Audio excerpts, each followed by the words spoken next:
At the start of this week's Parsha Va'era, God responds to Moshe's despair at the end of Parshat Shmot with a stirring speech, articulating the great vision of liberation and redemption for the children of Israel.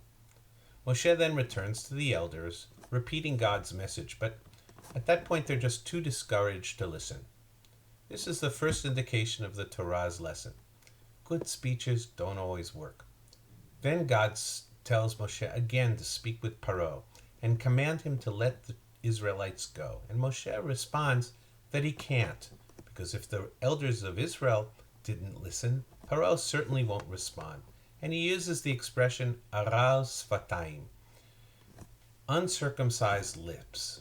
Most commentators and midrashim saw this as another expression of Moshe's resistance to accepting God's mission in last week's parsha, because perhaps he had a speech defect, perhaps a stammer. This conjures up the image of the late Queen Elizabeth's father, King George VI, in the wonderful film The King's Speech, or of President Biden. Both of them had to overcome this natural disability in order to lead their nation. Their achievements are inspiring examples of the human spirit. But Rashi, using other examples in the Bible of the expression uncircumcised lips, uncircumcised heart, and uncircumcised ears, explains that the expression really means sealed. Moshe's taciturn and slowness of speech reflect his natural modesty. He never spoke with a stammer. He just didn't feel ready to speak. Moshe eventually found his voice, but at the start of his mission, it's Moshe's character that we are asked to consider, not his speech. It's his willingness to stand up and act on behalf of what is right for those who can't that makes him worthy of leadership. I recall reading an ethical and historical insight into the choice of Moshe to lead the children of Israel, despite his incapacity as a public speaker, in one of the letters of Rav Avraham Yitzchak HaKohen Kook. The Torah's description of Moshe was a critique of ancient civilizations, in which professional speakers were called sophists, and they were often hired to convince people to act on behalf of the truth or the good, without any real regard to what is true or good.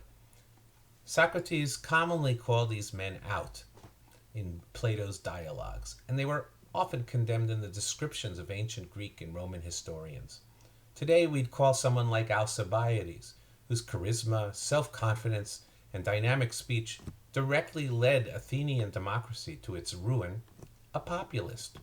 Another example of this populism is Korach, Moshe's cousin, who challenges him for leadership in the desert later on in Torah.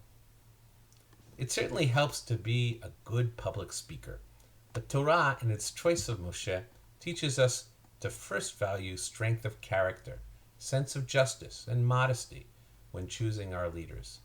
And despite this lesson of Torah and the efforts of wise constitutional framers over the millennia to protect us from ourselves when we choose our leaders, we often choose wrong, and with tragic results.